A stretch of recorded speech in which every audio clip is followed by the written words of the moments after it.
Assalamualaikum warahmatullahi wabarakatuh. Selamat pagi semua anak-anak. Kali ini kita belajar bersama di pembelajaran daring seperti biasa. Dan kali ini kita akan belajar di tema 3 tentang peduli terhadap lingkungan hidup. Di subtema 3 tentang hewan dan tumbuhan di sekitar rumahku. Dan di pembelajaran 1 kali ini kita belajar ada mata pelajarannya IPA, IPS, dan Bahasa Indonesia. Kali ini kita akan belajar bersama tentang menjaga lingkungan hidup. Di IPA, Ibu akan menjelaskan sedikit bahwa pentingnya menjaga lingkungan hidup itu seperti apa. Kita tidak hidup sendiri karena kita hidup itu bersama dengan makhluk hidup yang lain. Tahukah anak-anak bahwa kita hidup tidak sendiri? Kita hidup secara berdampingan, ada tumbuhan, ada hewan, dan kita sebagai manusia harus bisa menjaga, melestarikan lingkungan kita supaya tetap baik, sehat, dan tetap terjaga. Lingkungan yang sehat itu seperti apa ya anak-anak ya? Nah, nanti anak-anak akan tahu bahwa lingkungan yang sehat dan yang baik itu bagaimana cara manusia mengelolanya dengan baik. Ketika lingkungan tidak terjaga dengan baik, maka hasilnya pun tidak akan baik. Kali ini kita akan belajar bersama tentang padi. Nah, kali ini Ibu akan menjelaskan bahwa padi itu menghasilkan apa saja. Ya, pasti anak-anak sudah tahu bahwa padi itu menghasilkan beras. Ketika padi ditanam di dataran tinggi dan di dataran rendah, itu kalian pasti pernah mendengar bahwa padi di dataran tinggi itu dikatakan padi gunung. Ketika di dataran rendah itu dikatakan padi sawah. Nah, dampaknya ketika padi ditanam di dataran rendah atau di daerah persawahan, ketika hujan turun berhari-hari, dampaknya adalah akan menyebabkan banjir. Padi yang siap panen tadi akan hancur terendam banjir. Tapi jika ditanam di daerah dataran tinggi, maka tidak ada sama sekali kendala yang dihadapi oleh tanaman padi tersebut. Bahkan padi akan tumbuh dengan subur karena tercukupkan dengan sumber air. Nah, kali ini tahukah anak-anak bahwa yang dihasilkan dari padi itu adalah beras. Beras itu ada dua warna, warna putih dan warna merah atau agak kehitam-hitaman ya anak-anak. Nah, yang kita konsumsi itu adalah beras yang berwarna putih.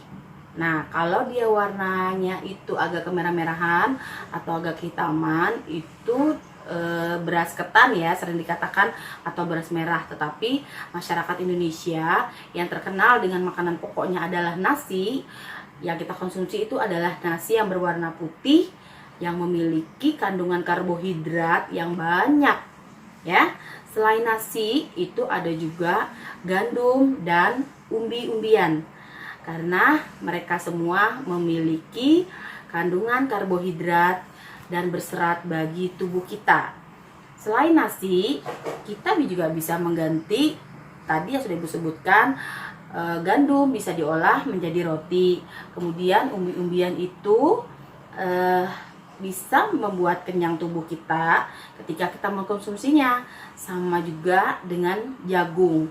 Nah, itulah manfaat dari hasil panen dari yang ditanam oleh seorang petani. Maka kita harus belajar untuk menghargai hasil jerih payah petani. Ya anak-anak, sekalipun pekerjaan orang tua, kalian itu yang menanam padi harus tetap mensyukuri bahwa tanpa mereka kita tidak akan bisa merasakan yang namanya nasi, ya kan? Nasi itu berasal dari beras. Kemudian beras itu asalnya dari padi. Nah, maka semua tanaman yang dihasilkan dari seorang petani itu, apapun tanaman yang dia tanam, itu adalah hasil jasa dari seorang petani. Maka kita harus menghargai hasil jerih payah petani tersebut. Kemudian anak-anak juga nanti bisa belajar untuk melihat lingkungan di sekitar kita, bahwa lingkungan saya ini sehat atau tidak ya. Nah, ketika lingkungan yang sehat atau memiliki lahan yang luas, itu bisa dimanfaatkan untuk penanaman padi. Kemudian lingkungannya juga harus benar-benar sehat, harus benar-benar terjaga, bersih. Kemudian sampah tidak dibuang sembarangan, karena ketika sampah dibuang sembarangan akan menyebabkan banjir, dan banjir itu bisa merugikan semua orang, semua manusia. Tumbuh-tumbuhan pun akan merasakan akibat dari banjir ya. Jadi kita sebagai manusia harus bisa merawat lingkungan itu dengan baik.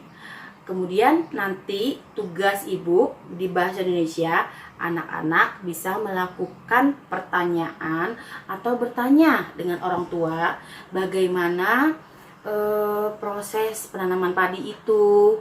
Sebelum menanam padi itu apa saja ya yang dilakukan seorang petani, seperti contoh nih, membersihkan lahan, kemudian mulai mencangkul, kemudian mulai lakukan pembibitan, kemudian masa tanam padi itu berapa lama.